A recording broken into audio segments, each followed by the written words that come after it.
Hi good people, Titus here, and today we're continuing with part 2 of our explosive barrel series.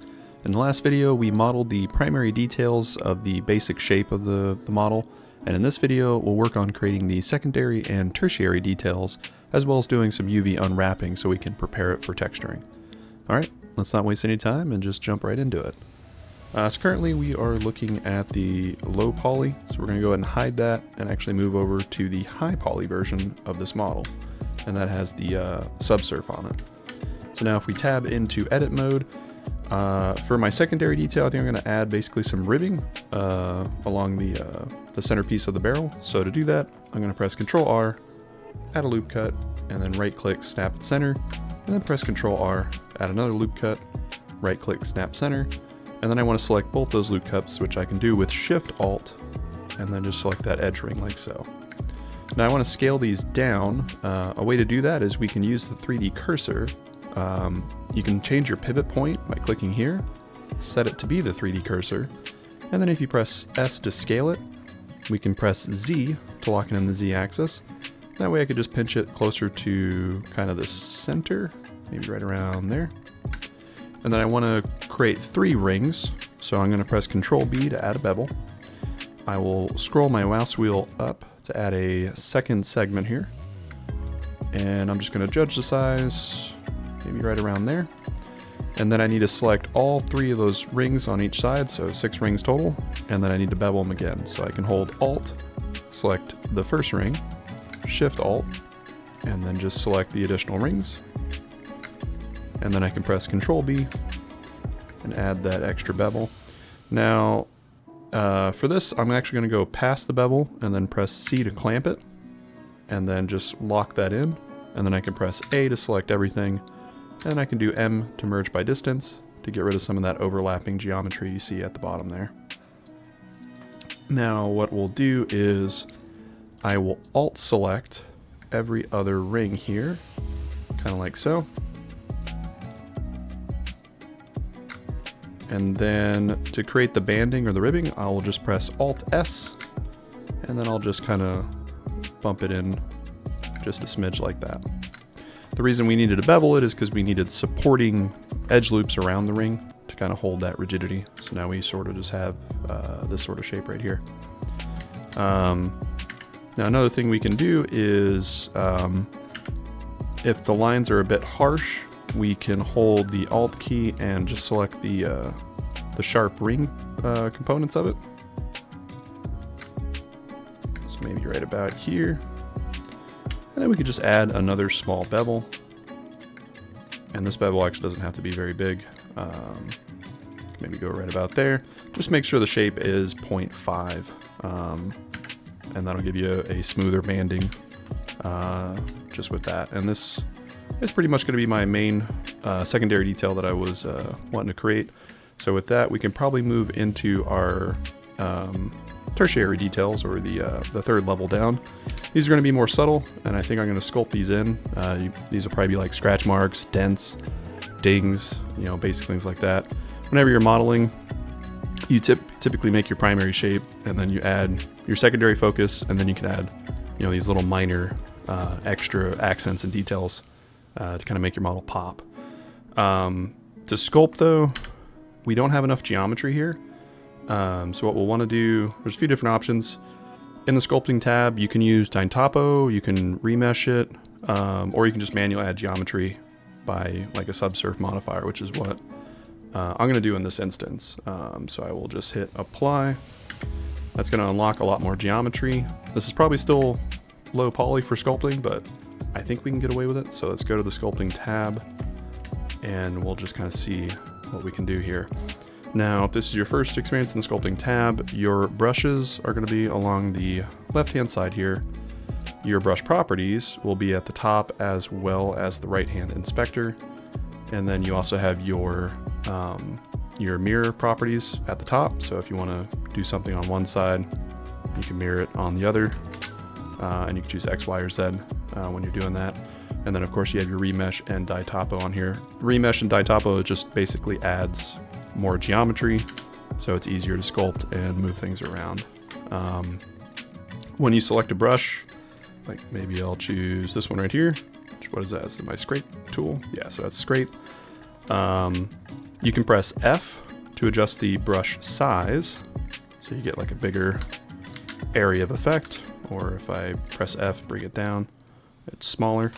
And before I forget, let me actually add my screencast so you are seeing what I'm doing here. There we go. So yeah, F is the brush size, Shift F is the brush strength, which you can adjust at the top here as well. These little icons right here are pressure sensitivity.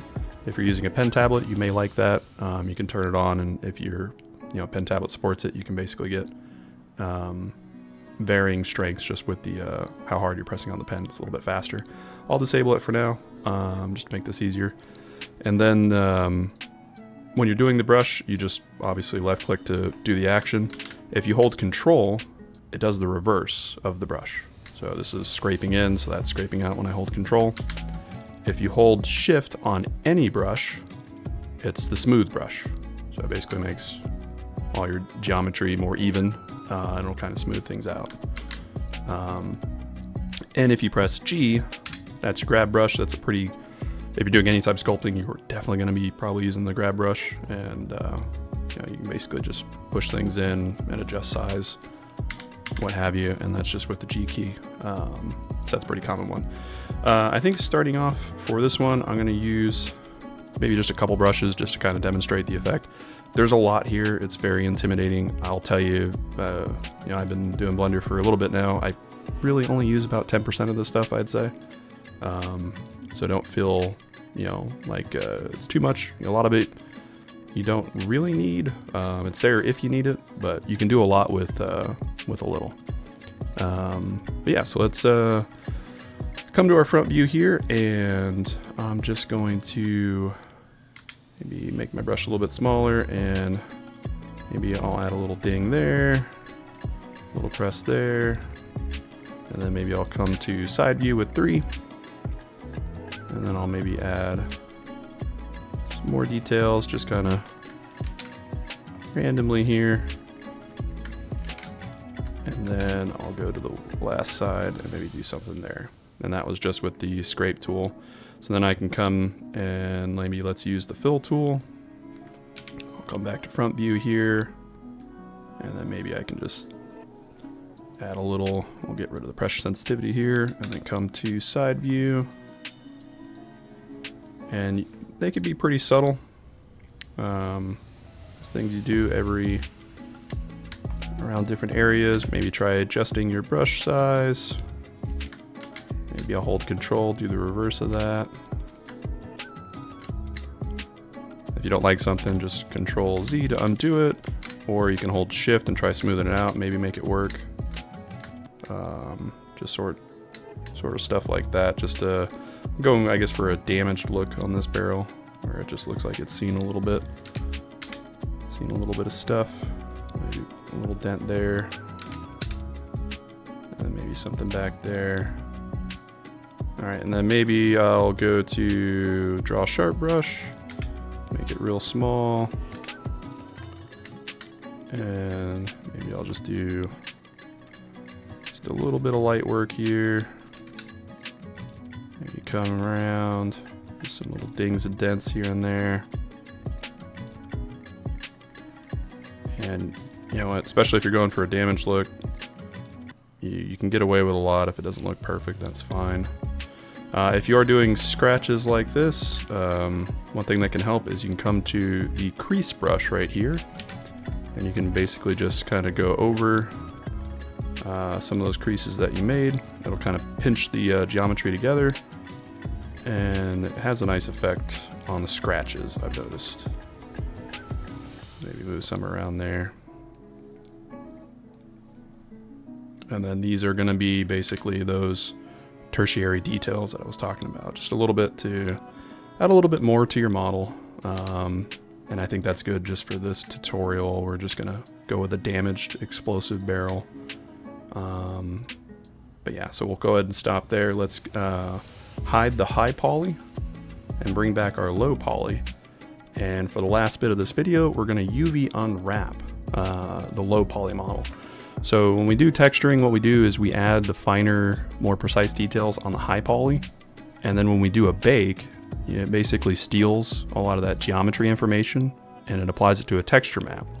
And then we can apply that texture map in Game Engine to the low poly asset, which, this asset has a little over 2,000 triangles. If I bring back the high poly, this thing has 68,000 triangles. So, the Game Engine is going to be able to handle a low poly asset a lot better, more efficiently than a high poly. So we'll basically, we'll steal the look of the high poly, bake it onto a texture map, and that way we can kind of keep some of those details, but I'll show you that a little bit later. So let's go into the UV editing workspace here. And we'll kind of zoom in here. So I think starting off, we are going to hit this little icon on the top left corner, which is the UV sync selection. This is so when you select an item, you can actually see it in the UV text area. Now we can select image. We're going to type new, and we will call this image UV barrel. And you can do 1K, 2K, 4K, 8K, whatever you're going to do. I am going to shift select down and multiply by 4 to give me a 4K texture map, or 4096. And then for the generation type, I'm going to use a color grid, and then I'm going to check the box for 32-bit float, and then just select new image there. So this will give me my UV map that I'm working with right now. And most of the time, sometimes the default is actually good. You can also just press U and try the Smart UV Project, and then just hit Unwrap, and it'll do a pretty good job of breaking out the model for you. If you want to do manual unwrapping, you can basically select like an edge here, and then you can press U. You can choose Mark Seam, and then when you press A to select all, U, and choose Unwrap, it's basically going to unwrap the mesh based on the the seam data that you give it. So that's another way to do it. I actually like the Smart UV Project, so I'm actually going to select that based on an angle, and I think this actually looks pretty good. Let me go to UV selection up here. There's an average island scales.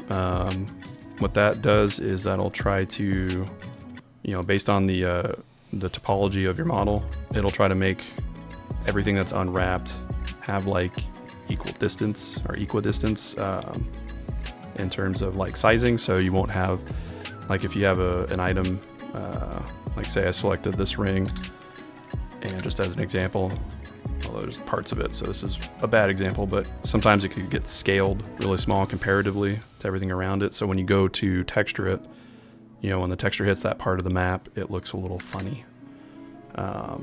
So sometimes going to UV and then average island scales will address that issue. And then pack islands is another good thing where it'll try to basically use the most efficient, space as efficient as possible when setting up your UV islands. And you can adjust spacing and stuff if you need to. Adjusting spacing is really good if you plan on manually painting in Blender. So, and this is a tutorial later, we're going to use a program to do that, but if you do hand painting, that's where that would come in real handy. But all right, so we got our UV, and then we also have our high poly set up, so I think we're pretty good. We'll cut the vid here, but yeah, in the next one we'll do the actual texturing of the barrel so we can prepare it for the game engine. But as always, thanks for watching, consider subscribing, and we'll see you on the next one.